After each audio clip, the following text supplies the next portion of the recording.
आज का हमारा टॉपिक है साइंस के 20 इम्पोर्टेंट क्वेश्चन, जिसमें हम सबसे पहले शरीर की सबसे बड़ी हड्डी कौन सी है, तो वो है फीमर। फीमर ये फीमर हड्डी है। और प्रकाश संश्लेषण, जिसे जांघ की हड्डी या जो मानव शरीर की सबसे मजबूत और सबसे लंबी हड्डी है। और इसके बाद प्रकाश संश्लेषण में कौन सी गैस की आवश्यकता होती है, CO2 कार्बन डाइऑक्साइड। मनुष्य CO2 छोड़ता है और O2 ऑक्सीजन ग्रहण करता है, जबकि पेड़ पौधों में ये उल्टा सिस्टम होता है। ये CO2 को ग्रहण करते हैं और O2 को छोड़ते हैं। O2 से ये अपना भोजन बनाते हैं, जिससे पर्यावरण में संतुलन बना रहता है। और जिससे किसी भी गैस की मात्रा अधिक CO2 अधिक हो जाए तो पर्यावरण में बहुत नुकसानदायक है। तो इसके बाद क्वेश्चन आता है,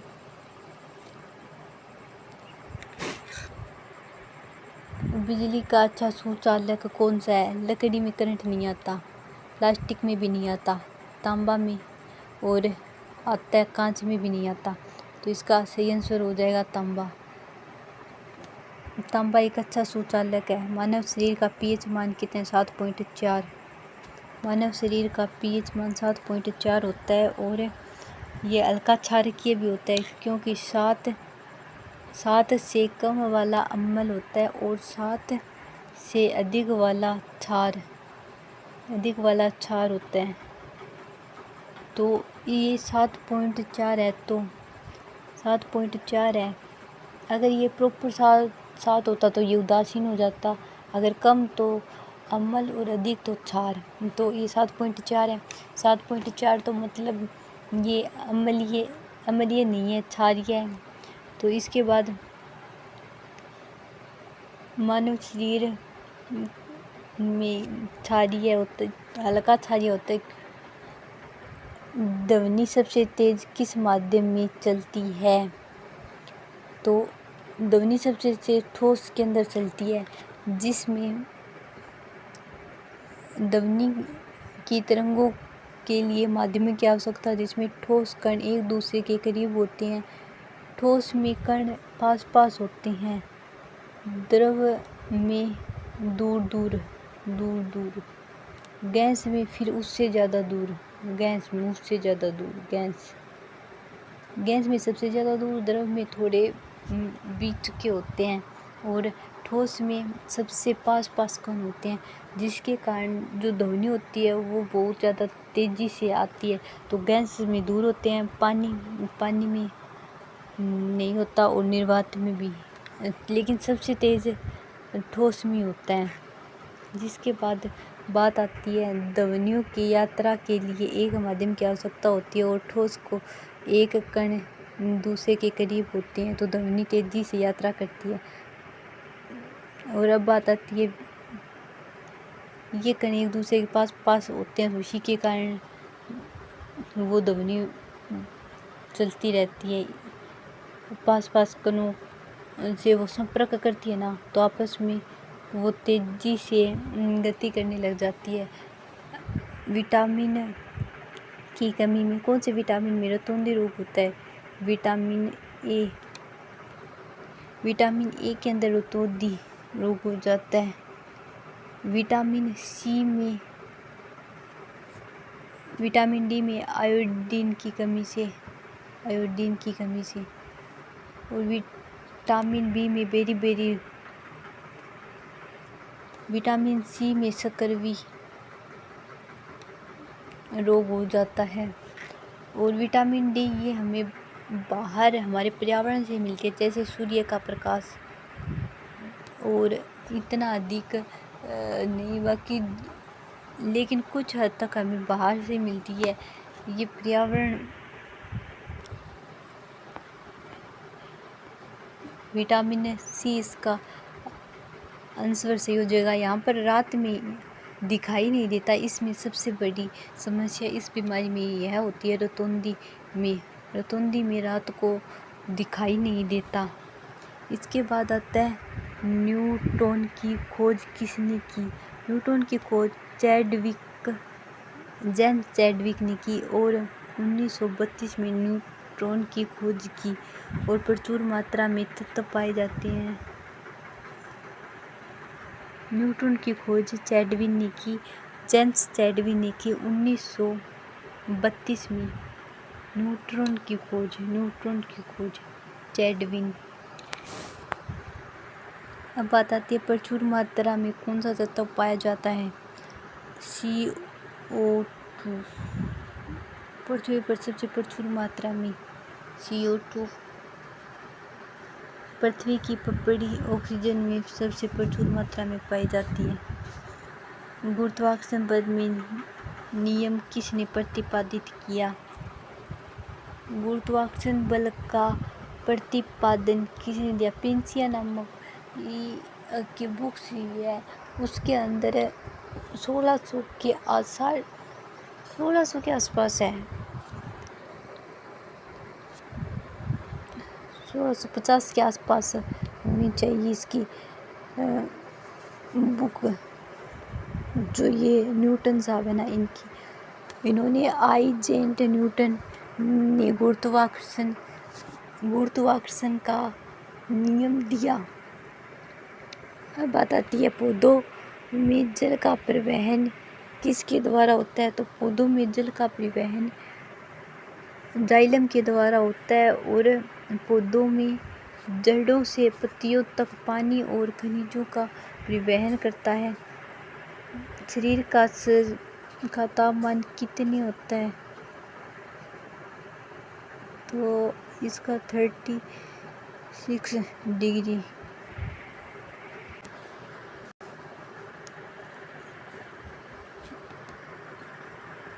भूकंप तीव्रता मापने के लिए सिस्मोग्राफी का प्रयोग किया जाता है। थर्मोमीटर या तापमान। सिस्मोग्राफी भूकंप। अब बात आती है हल्का तत्व कौन सा है। हल्का तत्व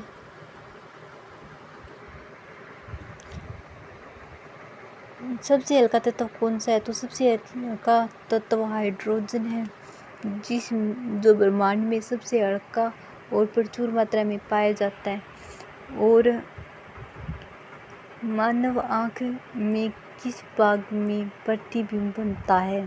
तो ये रेटिना हो जाएगा। रेटिना पर मानव शरीर की आँख पर प्रतिबिंब बनता है, रेटिना पर बनता है।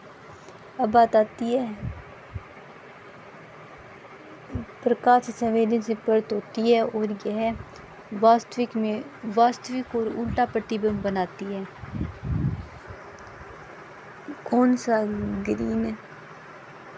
कौन सी गैस ग्रीन हाउस प्रभाव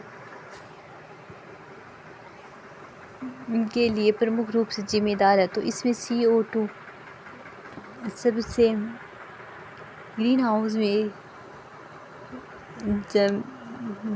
हाउस की जिम्मेदार गैस है, जो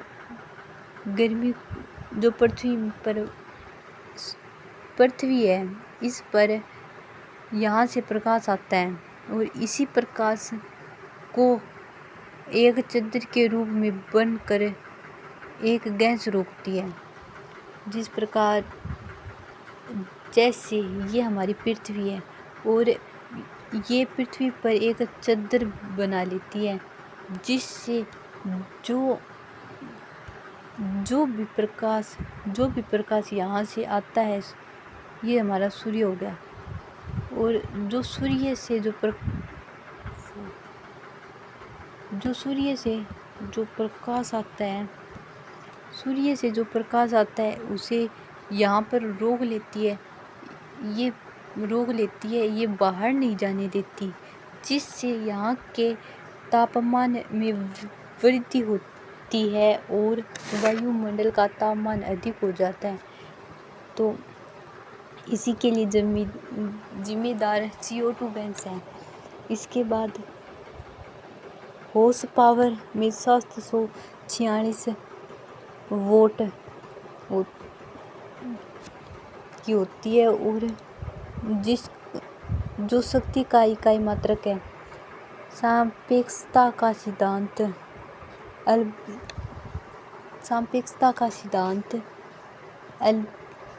अल्बर्ट आइंस्टीन ने दिया था।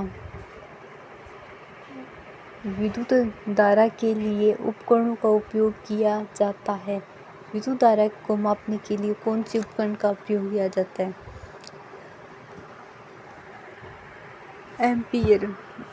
एम्पियर का प्रयोग किया जाता है विद्युत धारा को मापने के लिए। और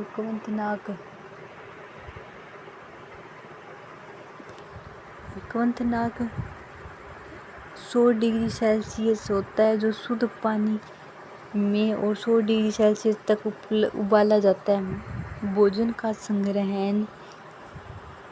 संग्रहण स्टोरेज में होता है। जो हमारा भोजन अत्यधिक बच जाता है, उसमें स्टार्च के रूप में भोजन को संग्रहित कर हमारे शरीर में रख लिया जाता है शरीर के द्वारा। और